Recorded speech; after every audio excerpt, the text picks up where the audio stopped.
Assalamualaikum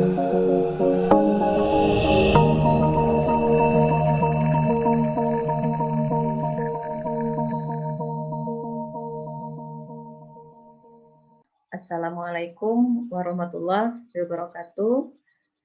Pertama-tama saya mengucapkan ya salam sehat untuk kita semua ya.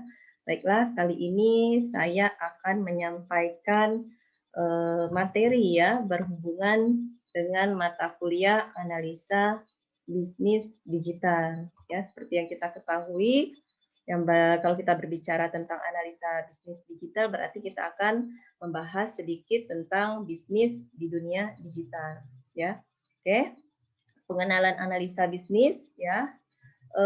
Analisa proses bisnis dia merupakan secara garis besar ya, ini dia merupakan sebuah kajian ya dan juga evaluasi yang bisa dilakukan terhadap kegiatan-kegiatan proses bisnis tentunya ya dalam perusahaan untuk mengidentifikasikan dampak dari sebuah kegiatan tersebut untuk menciptakan nilai ataupun menambahkan nilai terhadap income pada bisnis perusahaan itu sendiri ya.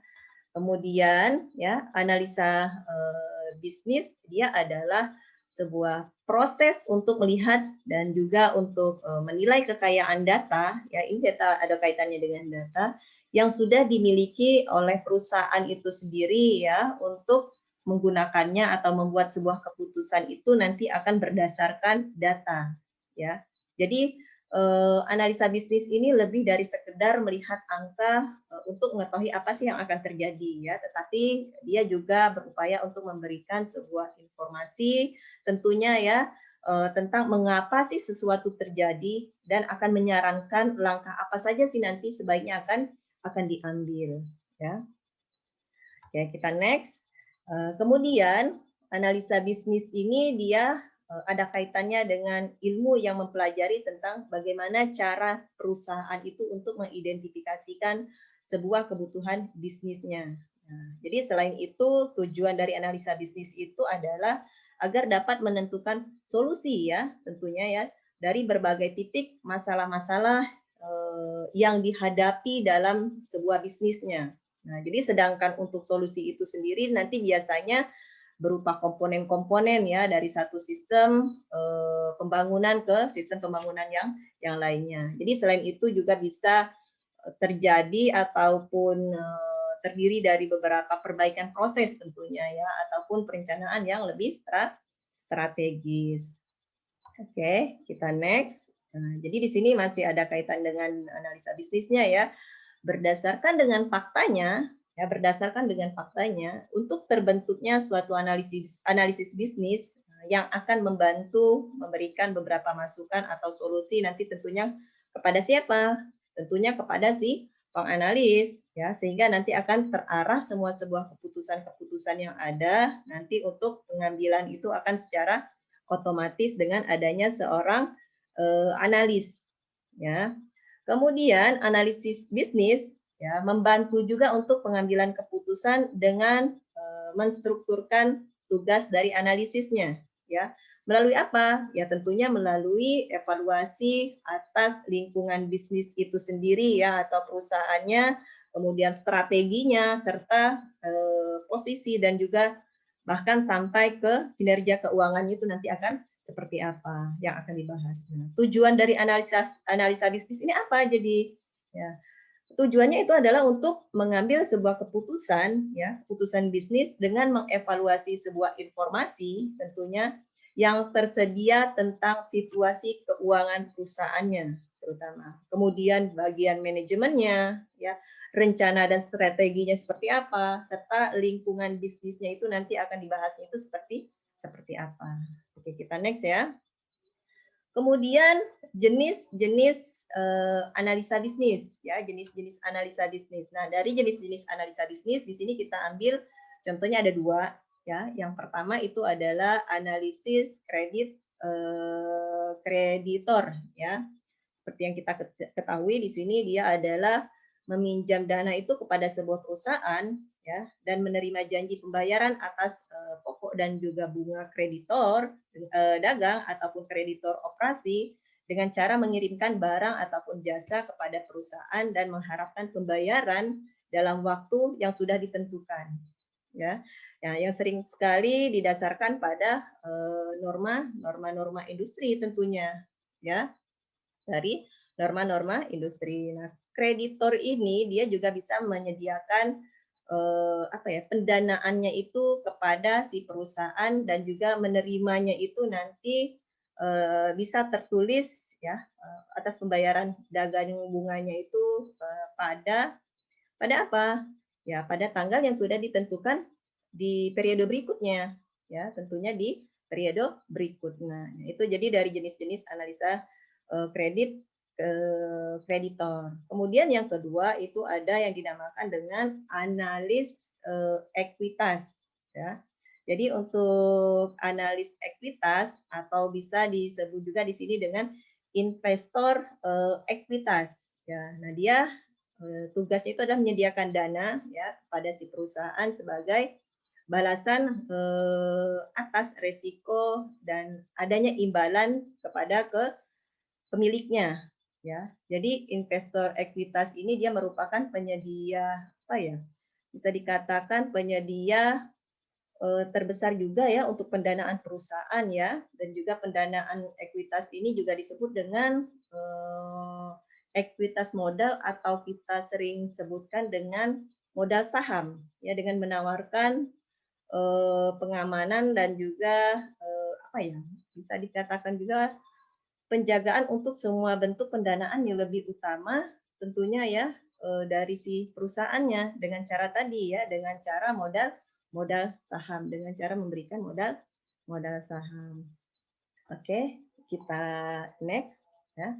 Nah, ini contoh dari analis bisnis. Mungkin kita tidak asing lagi kalau kita sudah pernah dengar berhubungan dengan manajemen, kita akan membahas yang namanya dengan SWOT ya, atau kita Indonesiakannya ya, adanya kekuatan ya, adanya kelemahan, adanya peluang, bahkan sampai adanya ancaman ya dalam sebuah perusahaan ataupun organisasi.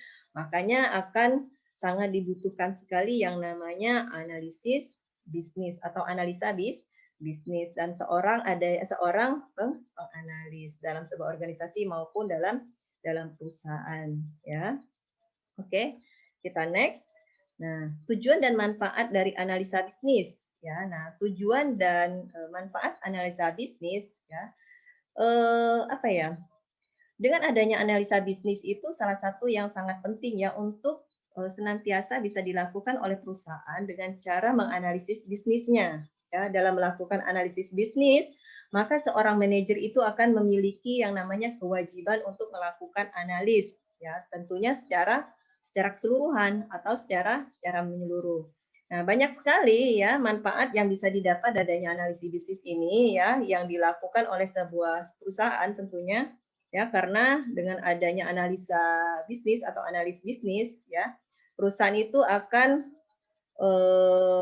mempunyai kewajiban itu sendiri ya untuk melakukan analisa bisnis itu untuk bisa dapat mengembangkan apa yang telah ada dalam perusahaan itu sendiri tentunya ya. Dan juga dengan adanya analisa bisnis ini biasanya tentunya sebuah perusahaan itu ya, perusahaan itu akan mengetahui di mana sih letak lemahnya dan di mana sih letak kekuatan yang mereka miliki ya. Jadi sangat diperlukan sekali namanya analisa bisnis ya. Jadi dengan dilakukan analisa bisnis itu baik secara menyeluruh maupun tidak, tentunya seorang manajer itu sangat-sangat terbantu dan akan mengerti apa yang harus akan ia lakukan ya dengan adanya analis bisnis tadi, sehingga nantinya ya seorang manajer ia akan dapat mengatasi masalah yang terjadi dalam sebuah perusahaan tersebut tentunya ya. Jadi dengan adanya analisa bisnis ini tidak akan selalu dilakukan oleh perusahaan yang mengalami masalah juga ya, tetapi dalam perusahaan tidak mempunyai permasalahan pun sangat sangat bagus ya atau sangat baik untuk melakukan yang namanya analisa bisnis. Kenapa? Ya, karena persaingan dalam dunia bisnis itu sangat-sangat sering terjadi dalam sebuah bisnis yang dilakukan. Sudah pasti kita jualan minuman aja pasti itu akan adanya pesaing tentunya ya. Jadi kita harus bisa menganalis ke kondisi yang ada di sekitar kita ya, seperti apa yang harus kita lakukan ya dengan pesaing-pesaing di pinggir ataupun di samping kanan kiri kita ya. Jadi dalam sebuah bisnis tentunya ya antara satu perusahaan dengan perusahaan yang lain ya tentunya saling berkompetisi tentunya ya untuk menaikkan keuntungan yang dimiliki masing-masing ya. Oke, ini kesimpulannya ya dari pertemuan kali ini ya, kesimpulan dari tujuan kita belajar pengenalan analisa bisnis kita ya yang mengarah kepada bisnis digital tentunya ya. Jadi tujuannya adalah salah satu tujuan dari adanya analisis bisnis itu sendiri adalah agar sebuah perusahaan tahu nanti ya di mana posisi perusahaan tersebut berada baik saat ini maupun masa yang akan datang. Ya, jadi dengan adanya sehingga nanti sebuah perusahaan itu bisa melakukan ya cara-cara tertentu untuk kemudian bisa mengembangkan apa sih yang harus ataupun apa sih yang sudah ada ya pada perusahaan itu sendiri.